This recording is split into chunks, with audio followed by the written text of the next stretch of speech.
اعوذ باللہ من الشیطان الرجیم بسم اللہ الرحمن الرحیم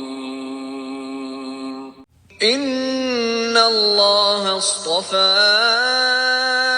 آدم ونوحا وآل ابراہیم وآل عمران على العالمین ذریة بعضها من بعض واللہ سمیع علیم اذ قالت امرأة عمران رب انی نذرت لك ما في بطني محررا فتقبل مني انك انت السمیع العلیم۔ السلام علیکم ورحمۃ اللہ وبرکاتہ۔ الحمد للہ الحی القیوم الذی قامت بامرہ وعدلہ السماوات والارض وهو على كل شيء قدیر، لا الہ الا اللہ وحدہ لا شریک لہ فی ربوبیتہ وألوہیتہ واسمائہ وصفاتہ لیس کمثلہ شیء وہو السمیع البصیر۔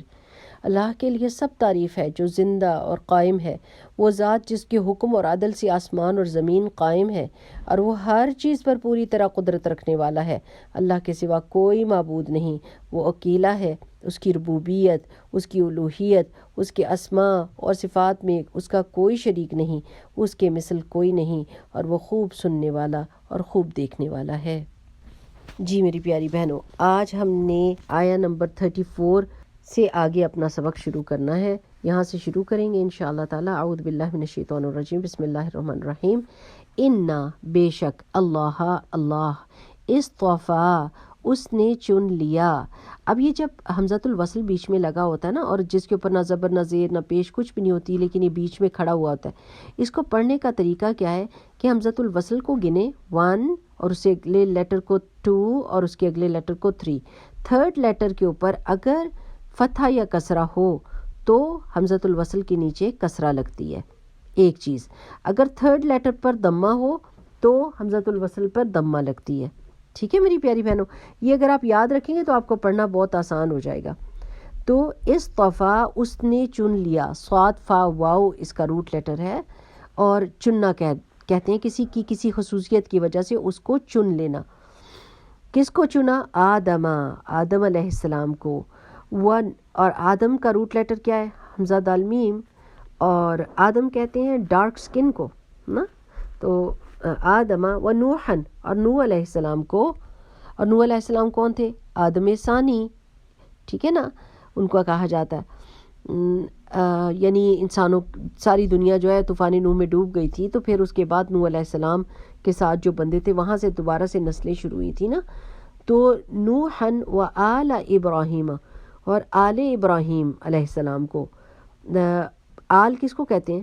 فیملی کو، ٹھیک ہے نا، تو ابراہیم علیہ السلام کی آل کو، ابراہیم علیہ السلام کی اولاد کو، وہ آل عمران، اور عمران کی آل کو، یعنی عمران کی اولاد کو، علی العالمین تمام جہانوں کے اوپر۔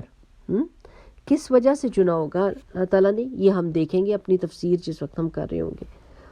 ذریتن، ذال را ذریہ کا روٹ لیٹر ہے، اور در کہتے ہیں چھوٹی چھوٹی چونٹیوں کو، چھوٹی چھوٹی چونٹیوں کو در کہا جاتا ہے۔ آپ نے دیکھا ہوگا کہ چونٹیاں کتنی جلدی پھیلتی ہیں نا، ایک جگہ پہ کھڑی ہوتی ہیں اور ایک دم اگر ہلکا سا ہاتھ لگے تو کیسے پھیل جاتی ہیں، تو اسی طرح ذریت بھی ملٹی پلائی ہو جاتی ہے، چاروں طرف پھیل جاتی ہے۔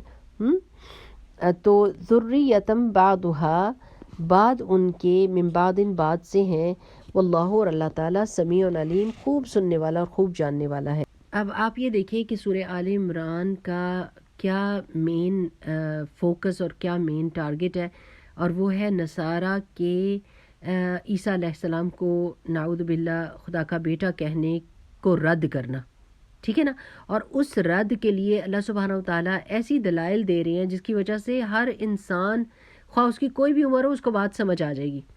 اور یہاں پر اللہ سبحانہ و تعالیٰ سارے انبیاء کا ذکر کر رہے ہیں، ان کی آل کا ذکر کر رہے ہیں کہ یہ سب انسان تھے، ایک دوسرے سے پیدا ہوئے تھے، ٹھیک ہے نا. الہ کی خصوصیت کیا ہوتی ہے کہ الہ کو کسی نے نہیں پیدا کیا، الہ خود سے ہے اور وہ سب کو پیدا کر رہا ہے. اور جو بھی انسان اس دنیا میں آ رہا ہے وہ ایک مخلوق کے طور پر آ رہا ہے، وہ خالق نہیں بن جاتا. کیونکہ آپ دیکھیں کہ وہ کس طرح بچے کے طور پہ پیدا ہوگا، کمزور ہوگا، اپنا کام خود نہیں کر سکتا، پھر بڑا ہو رہا ہے اور اس کی صلاحیت میں فرق آ رہا ہے، اور پھر اس کے بعد ہر ایک انسان کے لیے موت ہے. ٹھیک ہے نا. تو اللہ تعالیٰ بتا رہے ہیں کہ اللہ تعالیٰ نے چنا تھا کس کو؟ آدم علیہ السلام کو اور نوح علیہ السلام کو اور ابراہیم کی آل کو. آپ دیکھیے کہ ابراہیم علیہ السلام کی آل میں کتنے سارے پیغمبر آئے تھے نا.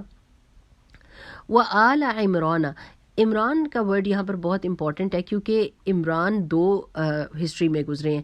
ایک تو موسیٰ علیہ السلام کے والد کا نام عمران تھا اور ایک حضرت عیسیٰ علیہ السلام کے نانا کا یعنی حضرت مریم کے والد کا نام بھی عمران تھا. تو چونکہ یہ سورت جو ہے وہ عیسیٰ علیہ السلام کے بارے میں زیادہ ایکسپلین کر رہی ہے، تو اسی مناسبت سے سورہ آل عمران ہے، یعنی عیسیٰ علیہ السلام کے نانا کا ذکر ہو رہا ہے. اور ان سب کو کس کے اوپر چنا؟ سارے جہان والوں پہ. کیوں؟ کیونکہ انہوں نے دین کا پیغام لوگوں تک پہنچانا تھا. لیکن ان کی خصوصیت کیا ہے؟ ذریۃ بعضھا من بعض، یہ ایک اولاد ہیں ایک دوسرے کی. ٹھیک ہے نا.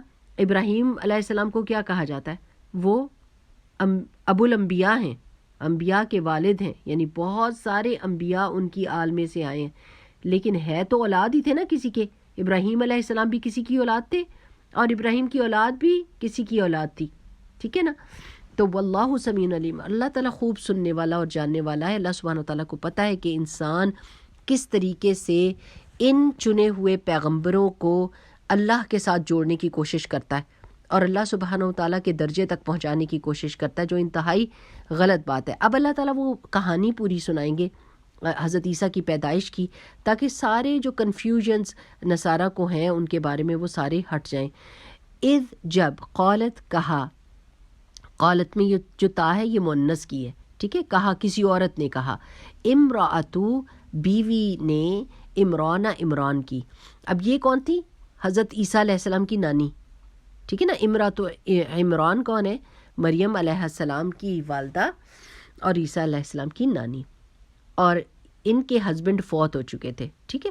تو لیکن اللہ سبحانہ وتعالیٰ نے دیکھے امرأتو عمران کہا ہے کہ عمران کی بیوی نے، انہوں نے کیا کہا؟ ربی، اے میرے رب، انی بے شک میں، نظر تو میں نے نظر مانی ہے. نون دال را اس کا روٹ لیٹر ہے.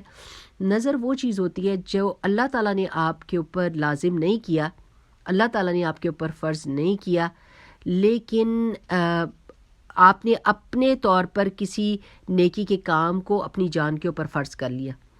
آپ نے کہا اللہ تعالیٰ میں یہ کام ضرور کروں گا. ٹھیک ہے نا. تو وہ نظر ہو جاتی ہے جو آپ نے خود اپنی ذات کے اوپر ایک فرض کر لی چیز. انی نظر تو میں نے نظر مانی ہے، لکا آپ کے لیے، ماں جو فی بطنی میرے پیٹ میں ہے. بطن کہتے ہیں پیٹ کے اندر والے حصے کو. ٹھیک ہے نا. یعنی ووم میں کہہ لیں کہ ماں فی بطنی جو میرے پیٹ میں ہے. محررن، ہا را را اس کا روٹ لیٹر ہے جس کا مطلب ہے آزاد کرنا. دیکھیں آپ تحریر کہتے ہیں نا، تحریر، وہ بھی اس کا روٹ لیٹر بھی کیا ہے؟ ہا را را ہے. تو آپ کیا کرتے ہیں؟ اپنے خیالوں کو آزاد کر کے کاغذ کے حوالے کر دیتے ہیں. آپ پین لے کے تو اس کو لکھ دیتے ہیں نا، تو آزاد کر دیا نا آپ نے، اپنے دماغ سے ان کو نکال دیا اور ان کو کاغذ کے اوپر شفٹ کر دیا، تو اپنے دماغ سے آزاد کر کے باہر لے آئے. تو حر جو ہے نا، جیسے آپ یہ سنتے ہیں حریت کی تحریک بھی ہوتی ہے، تو محررن کا مطلب ہے وہ جو آزاد کیا گیا ہو. اور یہاں پر وہ کیا کہہ رہی ہیں؟ میں دنیا کے بکھیڑوں سے، دنیا کے کاموں سے اس کو آزاد کر دوں گی اور صرف اللہ سبحانہ وتعالیٰ کے دین کے کام کے لیے استعمال کروں گی. ٹھیک ہے نا. محررن فتقبل، تقبل کا مطلب قاف با لام اس کا روٹ لیٹر ہے کہ قبول کر لے. تو تو قبول کر، منی میری طرف سے، یعنی مجھ سے اس نظر کو قبول کر لے. کہ ابھی بچہ پیدا بھی نہیں ہوا، ان کو نہیں پتا کہ کون پیدا ہوگا، لڑکا پیدا ہوگا لڑکی پیدا ہوگی، لیکن ان کے دماغ میں یہی ہے کہ یہ لڑکا پیدا ہوگا اور میں اس کو اللہ سبحانہ وتعالیٰ کے دین کے لیے وقف کر دوں گی. انکا بے شک تو، انتا تو ہی، السمیع خوب خوب سننے والا، العلیم خوب خوب جاننے والا ہے. اب کیا ہوا کہ ایک تو یہ بات اللہ سبحانہ وتعالیٰ ہم کو ان آیات میں بتا رہے ہیں کہ یہ سب کے سب جو پیغمبر تھے یہ انسانوں کی اولاد تھے، یعنی ان کے بیچ میں اللہ سبحانہ تعالیٰ نے ان کو معجزے تو دیے تھے، لیکن معجزوں کی وجہ سے کوئی بھی انسان خدا نہیں بن جاتا. جیسے انہوں نے کہا نا کہ عیسیٰ نعوذ باللہ اللہ کے بیٹے ہیں، خدا کے بیٹے ہیں، تو اللہ سبحانہ تعالیٰ یہ بتا رہے ہیں کہ نہیں، اللہ سبحانہ و تعالیٰ کی کوئی اولاد نہیں ہے، بلکہ یہ لوگ جو تھے یہ ایک دوسرے کی اولاد تھے، انسانوں ہی سے تھے، انسانوں کی سپیشیز میں سے تھے، اور اللہ تعالیٰ نے ان کو دین کے کام کے لیے چنا تھا. تو جب اللہ تعالیٰ دین کے کام کے لیے چنتا ہے کسی بندے کو، کسی پیغمبر کو، تو پھر اس کو کوئی ایسی خاص خصوصیت دیتا ہے جس کی وجہ سے لوگ اس کا یقین کر سکیں، اور وہ معجزے ہوتے ہیں. ٹھیک ہے نا؟ تو اب آل عمران کی جو کہانی چلے گی نا، یہ حضرت عیسیٰ علیہ السلام کے نانا اور پھر حضرت مریم کا پیدا ہونا، اور پھر اب مریم علیہ السلام کی کہانی اللہ سبحانہ تعالیٰ سنا رہے ہیں کہ مریم ابھی اپنے ماں کے پیٹ میں تھی اور ان کی امی کو نہیں پتا تھا کہ یہ کوئی لڑکی پیدا ہوگی.